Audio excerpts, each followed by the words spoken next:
Il y avait un garçon autrefois, Élie. Il n'est pas né brisé. Il n'est pas venu au monde en colère ou perdu. Non, il a commencé comme n'importe qui d'autre. Un enfant avec de l'émerveillement dans le regard, demandant toujours pourquoi, rêvant en couleurs. Mais le monde, ce monde-là, ne se souciait pas de ce garçon, pas de la manière dont il en avait besoin. Son père rentrait tard, bruyant et saturé de rage. Sa mère s'effaçait dans le silence. Il a appris à marcher sur la pointe des pieds à travers la maison, mémorisant chaque grincement du parquet comme s'il s'agissait de mines antipersonnelles. La table du dîner était une zone de guerre, les mots étaient lancés comme des couteaux, et personne ne demandait jamais pardon. Mais ce qui a abîmé Élie, ce n'était pas seulement le traumatisme, c'était le déni, la comédie, les sourires forcés en public.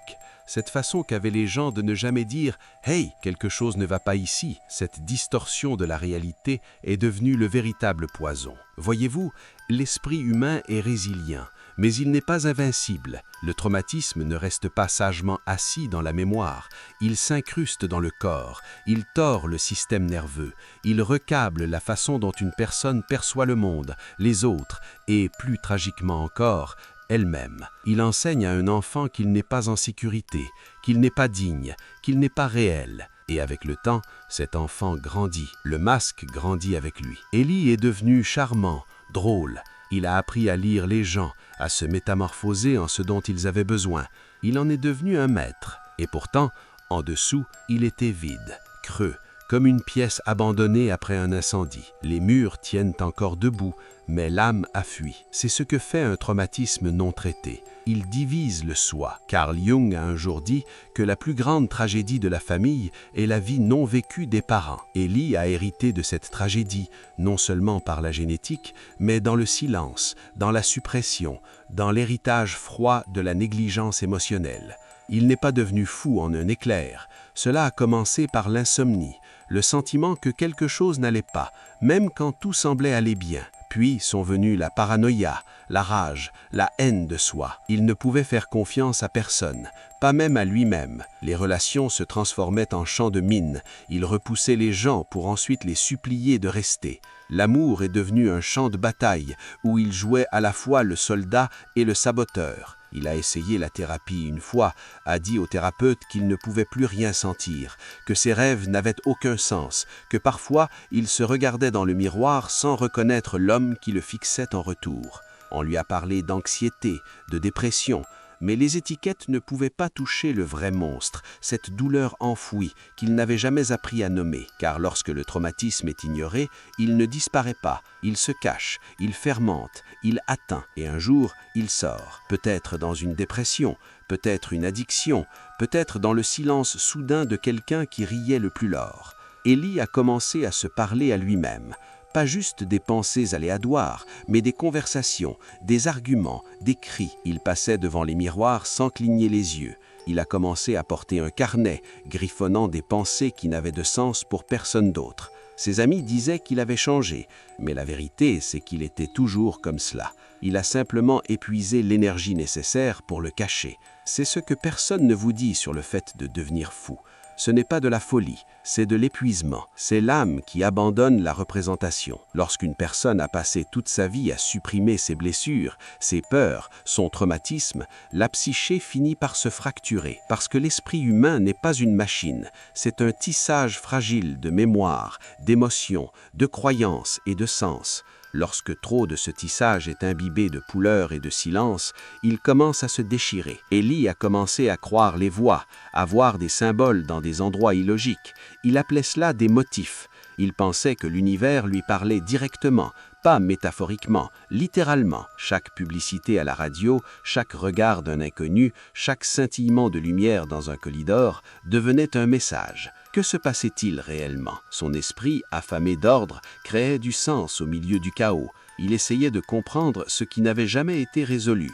C'est la ruse cruelle du traumatisme non résolu. Il ne vous laisse pas vous reposer.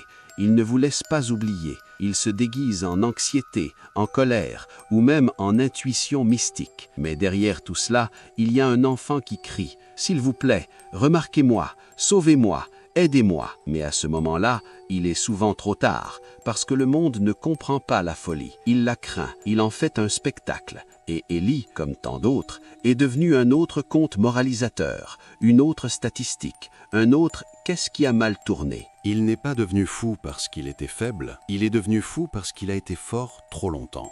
Certains appellent cela de la folie, mais Jung avait un autre mot pour cela, l'individuation, le processus de devenir entier en affrontant les parties sombres et chaotiques de soi-même. Mais pour quelqu'un comme Ellie, cela ne semblait pas noble, cela ressemblait à une noyade, à être tiré vers les profondeurs de quelque chose d'ancien et de terrifiant, quelque chose qui ne parlait pas avec des mots, mais avec des symboles, des fragments, des cris derrière des portes closes. Car voici la vérité, on ne perd pas la tête du jour au lendemain. Cela arrive lentement, comme une fissure subtile dans un miroir qui se propage avec le temps en toile d'araignée. De l'extérieur, ils pourraient dire qu'il a juste craqué. Mais ils n'ont pas vu ce qui s'est passé avant, les parties qui n'étaient pas bruyantes, les nuits qui étaient silencieuses, les moments où personne d'autre n'était là. Quand vous enterrez le passé, vous ne le tuez pas, vous le multipliez. Le traumatisme non guéri devient un fantôme. Et les fantômes ne meurent pas, ils hantent. Ellie ne gérait pas seulement des souvenirs, il portait tout le poids émotionnel d'années d'abandon, de confusion, de honte et de chagrin inexprimé. Chaque moment où il est resté silencieux en tant qu'enfant a hurlé en retour à l'âge adulte. C'est là que la ligne entre la raison et la folie commence à s'estomper. En psychologie, nous parlons souvent du faux soi, la version de vous créée pour survivre. Pas pour vivre, pas pour s'épanouir, juste pour survivre. Ce faux soi porte des masques, dit aux gens ce qu'ils veulent entendre, et enterre la vérité si profondément que même vous oubliez qu'elle est là. Mais cette vérité ne vous oublie pas. Un jour, le masque se fissure. La persona ne peut plus supporter le poids, et quand elle éclate, que reste-t-il? Juste l'ombre. Le côté que vous n'avez jamais voulu rencontrer, la rage que vous disiez ne pas être la vôtre, le chagrin qui selon vous n'avait pas d'importance, la voix en vous qui murmurait « tu n'as jamais été aimé comme tu en avais besoin ». C'est cela, devenir fou. Ce n'est pas une maladie, ce n'est pas démoniaque, ce n'est même pas irrationnel. C'est la psyché humaine qui se brise sous le poids de la simulation. La folie est la manifestation de l'âme. C'est le cri d'un esprit qui a été réduit au silence trop longtemps. Et d'une manière étrange, c'est aussi une chance. Parce que lorsque tout s'effondre, lorsque les mensonges tombent, lorsque le masque vole en éclats, lorsque le monde n'a plus de sens, vous vous retrouvez enfin avec la seule chose qui pourrait vous sauver, la vérité. Mais elle n'est pas belle. La vérité d'Ellie était celle-ci. Il a été abusé, il a été négligé. Il n'a jamais été vu pour ce qu'il était vraiment. Et pendant des années, il s'est dit que cela n'avait pas d'importance, mais ça en avait, toujours. Carl Jung croyait que la guérison commence lorsque l'inconscient devient conscient, que l'acte même de regarder votre obscurité, de ne pas la fuir, est le début de la rédemption. Mais voici la partie difficile. Regarder votre passé signifie ressentir tout ce que vous avez travaillé si dur pour ne pas ressentir. Et c'est terrifiant, parce que sous l'engourdissement, sous la folie, se trouve quelque chose d'encore plus effrayant, la vulnérabilité. Pour entrer dans votre ombre, vous devez redevenir tendre, vous devez faire votre deuil. Et le deuil est une sorte de mort. Ellie a commencé à écrire, non pas pour la clarté, ni même pour la guérison, juste pour expulser tout ça. Les pages étaient chaotiques, des gribouillages, des dessins, parfois juste la même phrase répétée 50 fois « je ne méritais pas ça ». Cette phrase l'a changé, non pas parce qu'elle lui a donné la paix, mais parce qu'elle lui a donné permission. Permission d'être enfin engré, d'être sade, de ressentir. Et là-dedans, il a trouvé quelque chose qu'il n'avait pas touché depuis des années, l'espoir. La guérison ne commence pas par la motivation ou un état d'esprit positif. Elle commence par l'honnêteté, et l'honnêteté commence dans la douleur. Ellie a recommencé en thérapie, mais cette fois, il n'a pas essayé d'être impressionnant. Il n'a pas essayé d'être intelligent ou spirituel. Il a juste pleuré pour tout, pour l'enfant qui a grandi trop vite, pour l'adulte qui ne s'est jamais senti en sécurité, pour la folie qui a pris tout son sens une fois qu'il a arrêté de la fuir. Il n'était pas guéri, mais il n'était plus perdu. Il a appris que la folie n'était jamais l'ennemi, c'était un message, un appel à l'attention des parties de lui-même qui avaient été enfermées. Et quand il a enfin ouvert la porte, ces parties ne l'ont pas attaqué, elles l'ont remercié. Parce que maintenant, il écoutait enfin. Si vous avez déjà eu l'impression de devenir fou, si le monde semble trop bruyant et que vous vous sentez trop brisé, sachez ceci, vous n'êtes pas brisé, vous êtes enseveli. Et guérir n'est pas devenir quelqu'un de nouveau, c'est se rappeler qui vous étiez avant que la douleur ne vous apprenne à oublier. Comment commencer?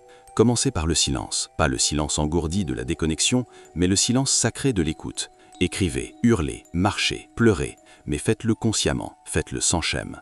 Lisez des livres qui vont au-delà des symptômes, des livres qui plongent dans l'inconscient. Le corps n'oublie rien de Bessel van der Kollen. Apprivoisez son ombre de Robert A. Johnson. Le drame de l'enfant doué d'Alice Miller. L'homme et ses symboles de Carl Jung. Ce ne sont pas juste des livres, ce sont des miroirs. Ils ne vous donneront pas des réponses, mais ils vous donneront la permission de poser les vraies questions. Et surtout, ne guérissez pas pour être parfait, guérissez pour être vrai, pour que vous puissiez regarder le miroir et reconnaître celui qui vous regarde en retour.